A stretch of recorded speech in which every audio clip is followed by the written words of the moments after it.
Hello everybody, the Lord here. It is very late right now, 12:57 a.m.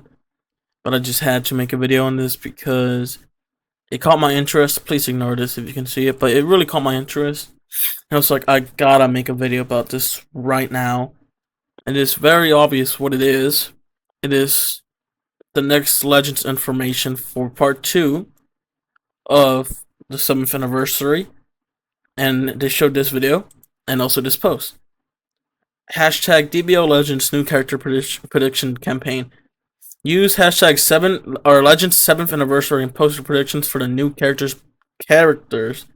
being revealed tomorrow at 14 UTC, which I'm in Eastern time for that, so that's 10 a.m. for me.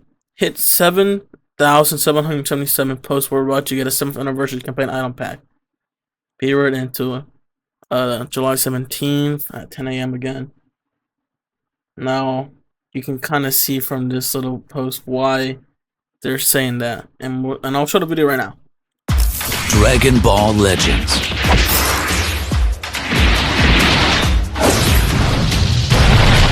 Tomorrow, big news right at the beginning.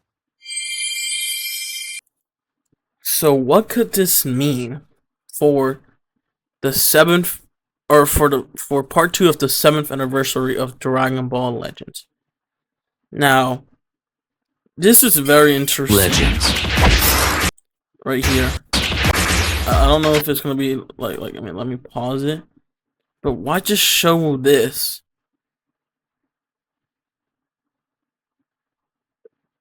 This is where the Saiyan saga pretty much happened with Vegeta and Goku when they first fought. So that leads people to believe that we're finally getting ground battles, and that we're finally also gonna get giant characters revealed. And that's also something we're gonna get into right now. Ground battles might finally be a thing in Dragon Ball Legends. Now, is this the correct choice to go back to the Saiyan saga, even after we had a whole little campaign about it, where with like last year, I think it was, when we had these three characters be released. 4, matter of fact, he got his Senkai as well. Is it the right choice to go back to the Saiyan saga?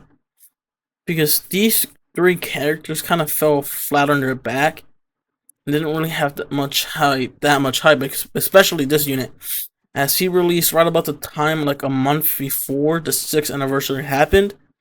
So not that many people actually summoned for Nappa, who revives into Vegeta. Now I get that if we are finally having ground battles and having giant playable characters, I guess it would make sense to have Vegeta be the first transformable giant or playable giant character, as he was the first ever to become an Osaru in Dragon Ball Z, of course, because Goku obviously did it multiple times in Dragon Ball. But I don't know.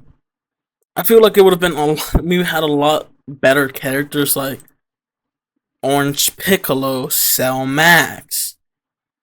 And now we also have a big elephant in the room that we'll get to in a minute. But is giant Grade 8 Vegeta really the right choice for this? Because there's so many things that could happen. We could actually have ground battles be a thing in Dragon Ball Legends. Now that's just so bizarre and crazy to me, to think that we could actually have ground battles, and let alone giant characters finally be playable. Like, is this really the right choice? Because we also have a big elephant in the room, Daima. Daima barely has any characters in their tag, but even with that, we still have some of the most broken, annoying characters in the meta, and they were dominating the meta for quite some time. The most common team you would have seen was Super Saiyan 4 Goku, Majin Buu, and Super Saiyan 3 Vegeta. But even then, it doesn't matter because it could be like just any one of these three or these 1, 2, 3, 4, 5, 6, 7 characters, and then they will still dominate like your team. He's not as prominent, or these two aren't as prominent anymore. He still does crazy damage, maybe more than Vegeta at times, but even then, we still need more representation. I can't say the word Mexican. From Daima, and a good character would be Goma. It could be like an average size Goma, like when he first got the the third eye, and he will transform into his much larger version. Now I know not many people want to see that happen because Daima just is so annoying to deal with. But would it be better than having graded Vegeta? I guess so. I'm not sure. This is just so confusing to me. What can actually happen tomorrow? It's Monday as of me recording this. Tomorrow for Legends information, because it's gonna be, because like they said, there's gonna be a big reveal right at the start. Dragon Ball. Big news right at the beginning. What could this possibly be? Is it really ground battle? I'm just so interested in this. This is like part 1 of Dragon Ball Legends 7th anniversary. Didn't start off great, and it's still not as impactful as the 6th anniversary was. Now I have never made a video about, you know, the disaster that was the 7th anniversary start of it, because I'm not used to commenting like this. I've only made like one video of me just sitting here and talking to the microphone and like just talking about this, maybe like twice, but it's not my best. Like, I'm not the best at commenting and giving out my opinions. Now, I will say it wasn't that good. I won't say it wasn't the worst. Now, obviously, it kind of does make or break the rest of this anniversary, as we actually have no clue who the Part 3 Ultra can be, and there's multiple people saying it could be a legendary LF Ultra, or like 2 Ultras or whatnot. I don't know.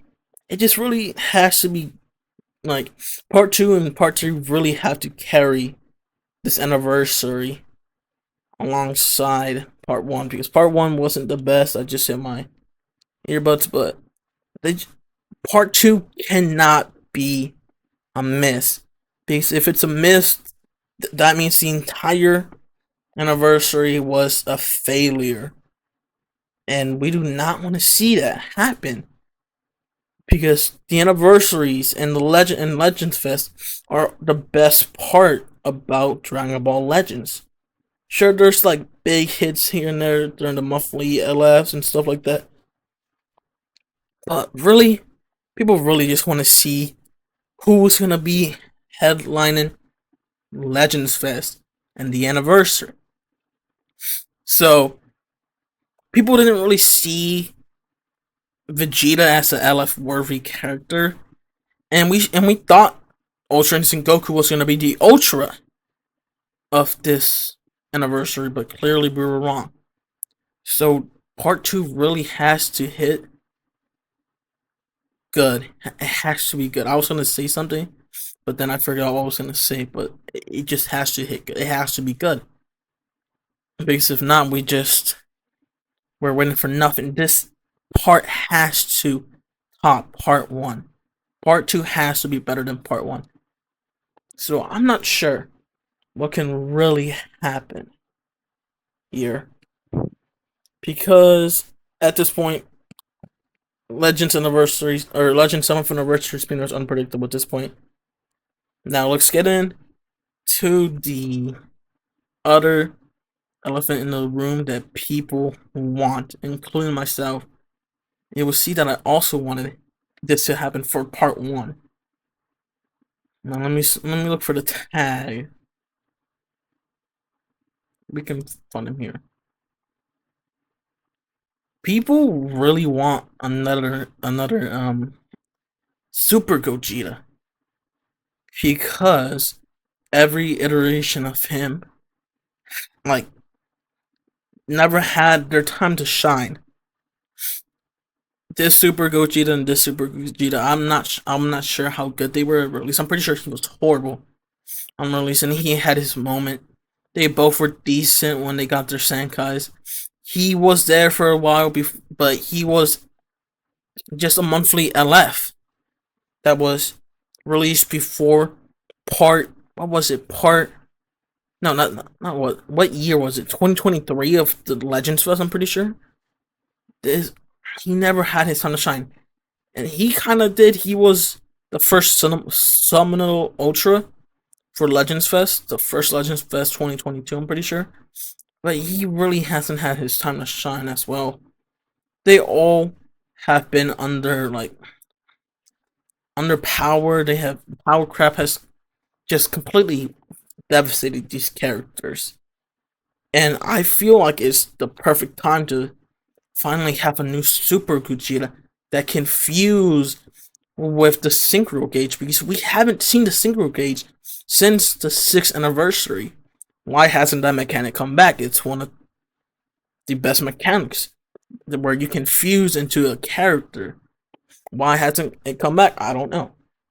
Super Gogeta has like a lot of impact on a lot of people when they first saw him either in Dragon Ball Z Fusion Reborn or Dragon Ball Super Broly. He's such a cool character, and I feel like he would be a good option for the 7th anniversary. So why wasn't he in part 1? I'm not sure. I'm pretty sure if I go to their Twitter, people are saying that this could be a hint to Super Gogeta. Now, I'm not sure about it. Maybe. It's a big stretch for sure.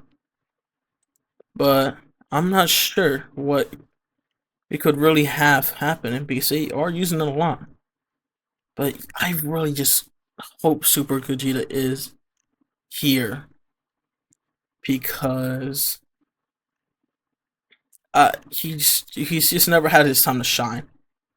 And in Dragon Ball Legends, Super Vegeta has. He clearly has. He's been like what's the word? Like a variant of Vegeta has always been in the the anniversaries of Dragon Ball Legends, from the 1st down to the 6th. Why don't we get some Gogeta love in this? Because he just needs his time to shine. Please, Dragon Ball Legends, just give him his time to shine. And I just really hope he's in part 2. Hopefully it's a fake out, but either way, like I was saying earlier, part 2 has to be good. It has to be better than part 1 in every single aspect.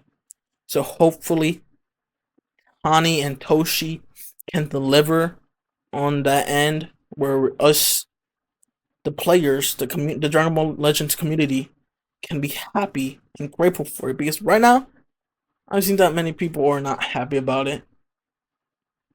I really couldn't care less about this, but yeah, like, is ground battles coming to Dragon Ball Legends? Are giant characters finally gonna be playable here? Is Super Gogeta gonna be revealed? I don't know, guys. Let me know what you guys think down in the comments down below. Like, share, and subscribe. Until next time, this has been the Lord. Peace out.